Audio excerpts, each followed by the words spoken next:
各位 Hi-Fi 發燒，大家好，歡迎嚟到 Hi-Fi 發燒台，我係呢388。之前咧，我有同大家分享過咧，要做一部唱頭放大器咧，比做一部前級咧更加難啊。因為唱頭放大器咧，佢嘅放大倍數係好大啊，咁同埋要處理嘅信號咧，亦都相對更加細啊。所以做一部咧又要夠靜又好聲嘅唱頭放大咧，係非常之困難㗎。咁啊，同一樣道理啦。咁由呢個黑膠唱盤去到個唱頭放大器嗰條信號線咧，亦都比系統裏邊咧其他嘅信號線咧更加敏感啊，因為佢處理嘅信號咧係非常之細啊。所以如果大家咧如果已經一套理想嘅盤臂頭同埋唱放嘅組合咧，如果想升級一下黑膠嘅聲音咧，我覺得咧換一條唱臂線咧嗰個效果咧應該會好顯著嘅。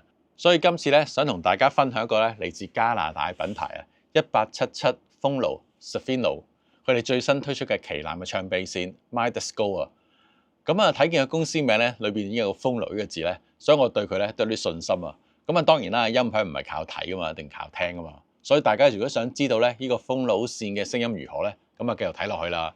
咁同埋大家咧，如果想了解多啲咧音響器材相關嘅資料咧，咁啊記得咧訂閱呢個 Hi-Fi 發燒台啊。咁啊當然啦，都可以 scan 一下畫面上嗰個 QR code，成為我哋嘅忠實會員。好，唔講咁多，去片。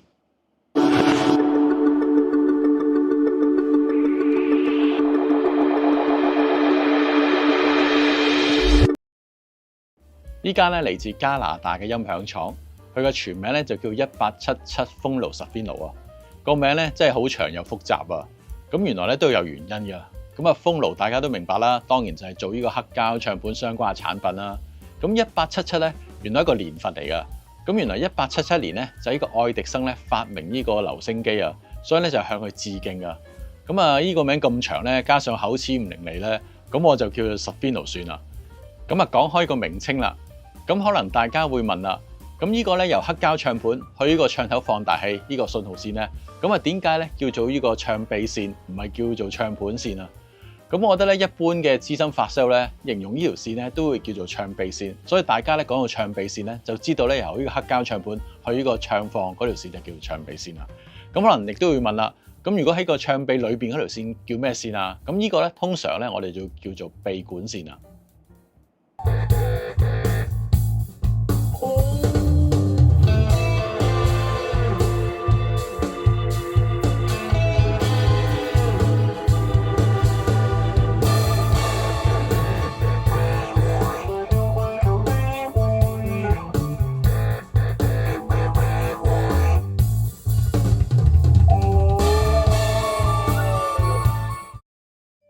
咁呢款 Midas Gold 咧係個 Safino 最新推出嘅旗艦級嘅唱臂線啊！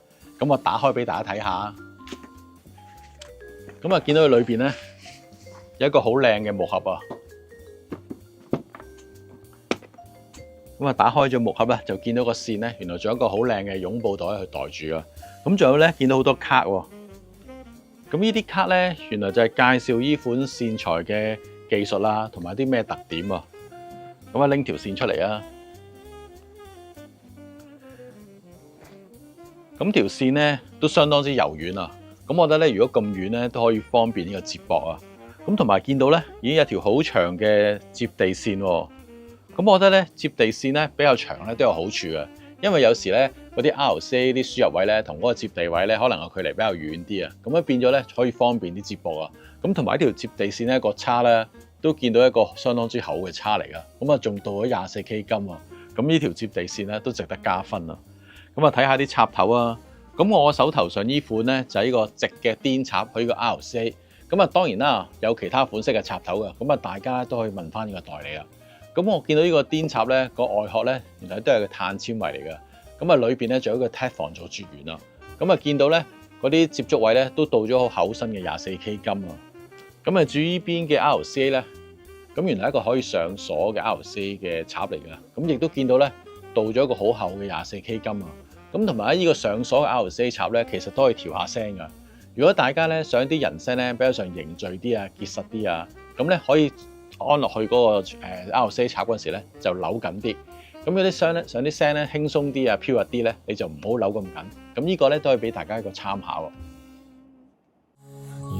陽光，你將痴心亮起，我已鍾情於你，那份愛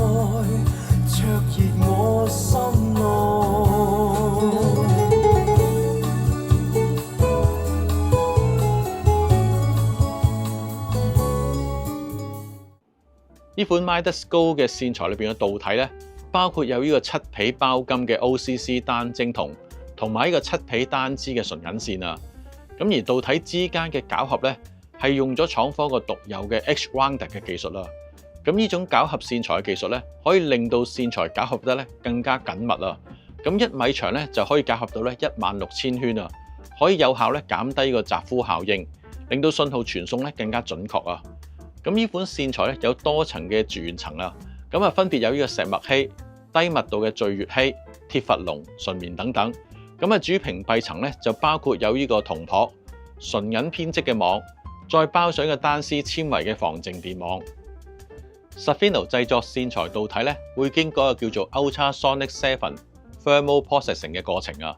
咁啊當導體咧喺呢個陶瓷模具拉成單支線之後咧，就會進入一個超聲波清洗室，咁啊用多種超聲波嘅頻率咧去清除導體表面殘留嘅雜質啦。咁啊之後咧就將呢個單支線咧攪合成一束，再進入一個超聲波煲線嘅第二階段啦。咁啊將電壓咧提高去到一個剛好咧低過呢個導體臨界點啊。最後出嚟嘅效果咧就好似線材咧經過3至40個鐘煲線嘅效果啊。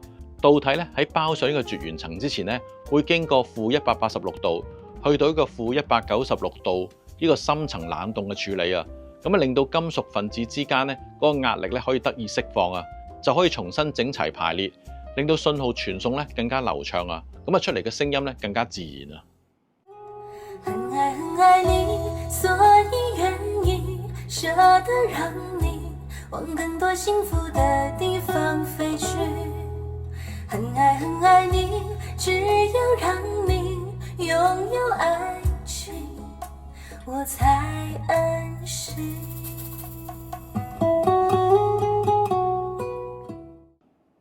頭先提到啲線材製作工序咧都獨特啊，咁原來咧 Safino 老闆 William 咧，佢喺呢個線材廠咧紅褲仔出身㗎，所以對於製作線材咧都非常之有經驗啊，所以有好多工序咧係相當之複雜同埋獨特㗎。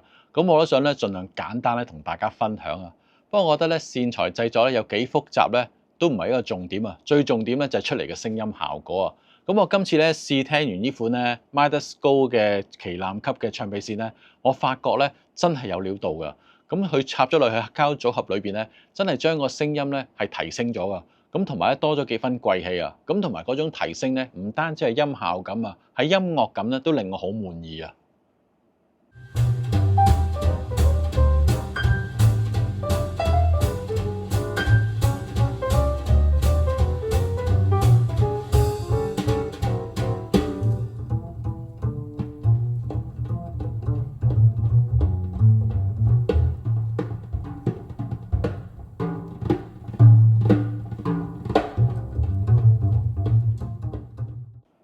上面提到呢個滿意嘅效果咧，都唔係呢個線材咧一插落系統裏邊咧就即刻聽到㗎。雖然廠方有提到咧，佢製咗個線材咧有一個工序咧，就好似個線材咧煲咗3至40個鐘啊。但係當我一插落系統嗰陣時咧，其實我覺得都未得㗎，都要經過一段時間咧，我先覺得滿意啊。不過有一樣嘢咧，就比我原本個線材咧係一開始聽就聽得到啦，就係嗰個背景寧靜度啊。佢個背景寧靜度咧，比我原本用開嘅線材係真係靜咗㗎，所以聽多咗細節啦。我覺得有呢方面嘅效果咧，其中一個原因咧就係佢用咗呢個石墨烯啊。不知道為了什麼，憂愁它圍繞着我每天都在祈禱，快趕走愛的寂寞。據講咧 Safino 咧係首間線材廠咧用到呢個石墨烯啊。咁原來呢個石墨烯咧，佢可以咧100%咧可以隔住個 RFI 同埋 EMI 嘅干擾啊。咁同埋石墨烯本身咧，佢導電率咧都非常之高啊，所以佢就唔會有呢個靜態電流儲存啊，所以就唔會影響到咧呢個導體傳送呢個信號啊。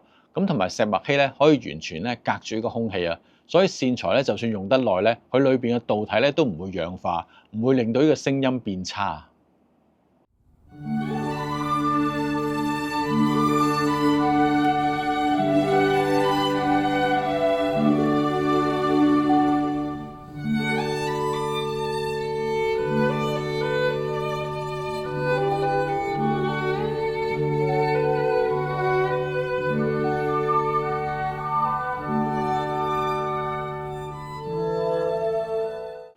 當呢個 Midas Go 咧進入咗狀態之後咧，雖然上高提到咧佢係聽多咗細節咧，可能大家咧以為佢係分析型啊，但係實際聽感咧，佢嘅聲音咧係好夠飽滿嘅，係帶一種水分，完全冇一種乾硬嘅感覺啊。咁同埋佢播人聲嗰陣時咧，都好有肉地，帶一種質感同埋立體感啊，同埋一種靈氣嘅感覺啊。咁啊令到成套黑膠組合嘅可聽性咧都提高咗啊。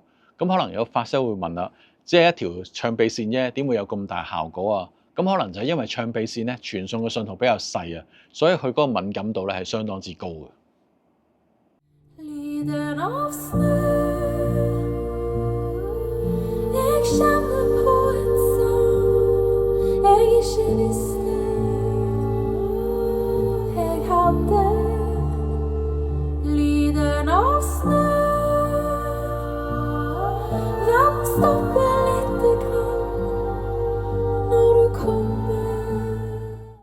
喺音效感方面咧都有所提升嘅。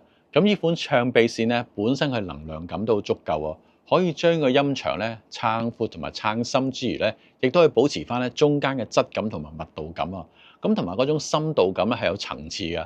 好似咧我聽咗呢張咧 Hilary Hahn 裏邊拉奏咧呢個普羅戈菲夫第一小提琴協奏曲第二個樂章啊。咁可以聽到咧 Hilary Hahn 個琴音咧就喺最前微微偏左嘅位置，之後咧就到呢個弦樂組、木管樂組、銅管樂組，最後咧就到呢個敲擊樂組啊！即係成個交響樂團咧，每一個樂組咧嗰種前後嘅感覺跟層次感咧，真係好清楚，好有一種咧畫面感㗎。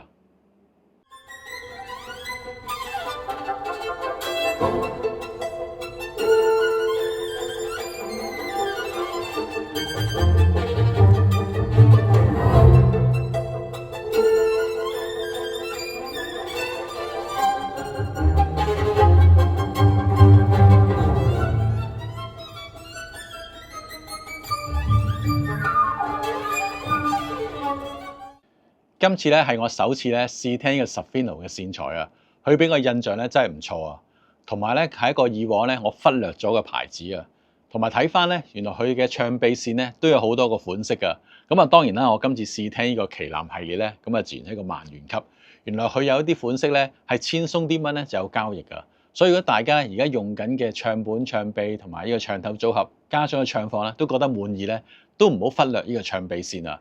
咁我都覺得咧，不妨咧都可以留意下呢個 Safino 嘅唱臂線，可能咧俾大家有驚喜嘅。好啦，今次嘅分享咧就到呢度啦，大家記得咧多啲收睇呢個 Hi-Fi 發燒台影片。咁啊，當然啦，都可以撳着下低嘅 Super Fan 請我飲杯咖啡。下條片見。